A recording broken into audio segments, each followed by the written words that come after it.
Assalamualaikum warahmatullahi wabarakatuh. Hamdan wa syukran lillah, amma ba'd. Puji syukur kehadirat Allah Subhanahu wa taala yang telah memberikan nikmat kesehatan dan kesempatan sehingga kita dapat dipertemukan di SMK Negeri 2 Salatiga. Semoga pertemuan kita dapat membawa kemaslahatan di dunia dan akhirat. Bapak dan Ibu Guru mengucapkan selamat datang kepada kalian, anak-anak terpilih dalam seleksi penerimaan siswa baru SMK Negeri 2 Salatiga tahun 2020-2021.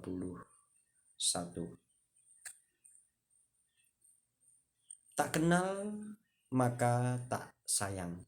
Itu satu ungkapan yang sering kita dengar, yang mengandung makna bahwa sesuatu yang belum kita kenal tentunya tidak akan kita sayangi.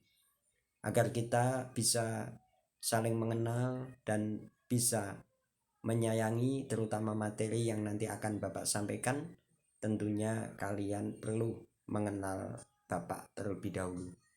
Maka lewat media ini Bapak akan memperkenalkan diri. Nama Bapak adalah Dr. Andes Matolil Huda, sering disebut dengan Pak Huda. Alamat tempat tinggal di Desa Susukan, Kecamatan Susukan, Kabupaten Semarang. Di SMK Negeri 2 ini Bapak mengampu pendidikan agama Islam dan budi pekerti. Untuk tahun 2020-2021 diberi tugas untuk mengajar kelas 10 DPI BA, DPI BB, dan BKPB. Anak-anakku yang kami sayangi dan kami banggakan, sebagai wujud ungkapan syukur atas nikmat Allah Subhanahu wa taala yang telah diberikan kepada kita semuanya, terutama kalian, tidak cukup hanya diucapkan dengan lesan, dengan mengucap tahmid atau alhamdulillahirabbil alamin, atau kalian merasa senang dengan apa yang nikmat yang telah diberikan oleh Allah, di mana kalian diterima di SMK Negeri 2 Salatiga. Tetapi ungkapan syukur itu harus pula diwujudkan dengan bentuk perbuatan. Sebagai seorang muslim, wujud syukur kita adalah kita harus menjalankan apa yang menjadi perintah-perintah Allah dan menjauhi apa yang menjadi larangan-larangannya. Untuk itu kami sampaikan kepada kalian, sholat 5 waktu jangan pernah kalian tinggalkan. Sebagai seorang siswa, wujud syukurnya adalah belajar dengan sungguh-sungguh agar apa yang kalian cita-citakan terwujud. Man jadda wajadda. Barang siapa yang sungguh-sungguh, insya Allah akan terwujud apa yang diinginkan. Kemudian yang ketiga, taati aturan dengan sebaik-baiknya. Karena itu merupakan wujud kedisiplinan dan cerminan dari akhlak kalian. Di tengah pandemi COVID-19 ini Bapak akan memberikan himbauan. Memang saat ini kita sedang diuji oleh Allah Subhanahu wa taala dengan adanya wabah COVID-19. Sebagai seorang muslim yang beriman, dalam menghadapi wabah ini kita harus berusaha secara lahiriah dan secara batiniah. Usaha secara lahiriah, kita jangan takut pada virus ini, tetapi kita juga tidak boleh menyepelekan. Maksudnya, kalau kita takut secara berlebihan, akhirnya kita tidak berani berbuat atau beraktivitas apa-apa. Bahkan ketakutan yang berlebihan dapat menimbulkan daya tahan tubuh kita menurun.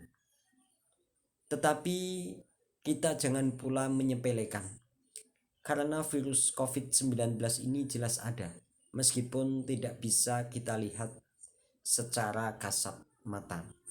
Dampaknya, setiap hari di negara kita yang terpapar virus ini bertambah 1.000 orang lebih dalam satu hari.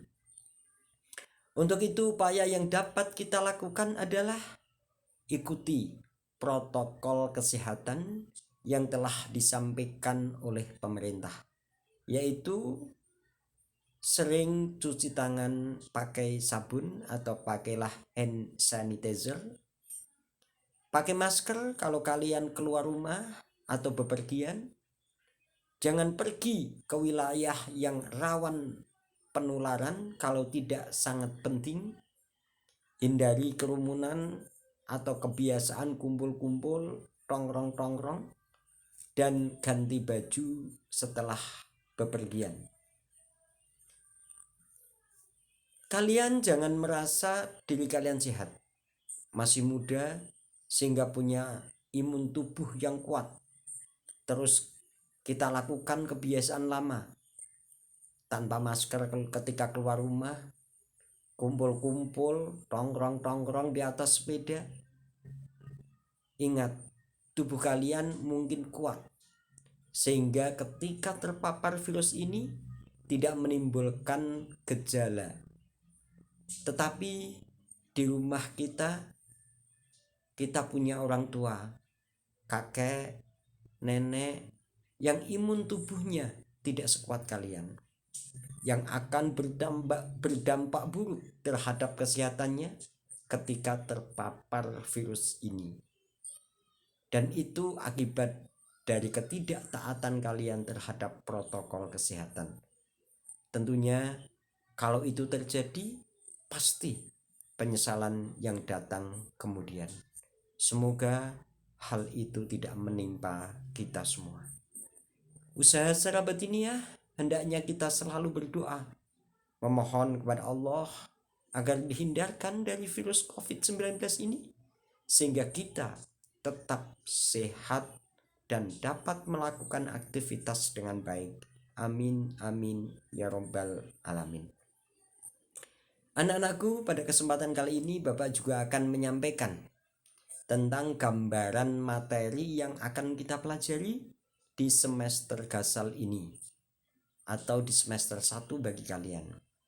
Di mana materi yang akan kita pelajari yang pertama adalah memahami makna Asmaul Husna, Al-Karim, Al-Mu'min, Al-Wakil, Al-Matin, Al-Jami, Al-Adil, dan Al-Akhir dalam materi iman kepada Allah dengan mengenal dan memahami Asmaul Husna, dengan tujuan agar kalian sebagai siswa dapat meningkatkan iman kepada Allah dengan sarana mengenal Asmaul Husna dan dapat menerapkannya dalam kehidupan sehari-hari. Materi yang kedua adalah menerapkan ketentuan berpakaian sesuai syariat Islam. Materi yang dipelajari tata cara berbusana sesuai syariat Islam.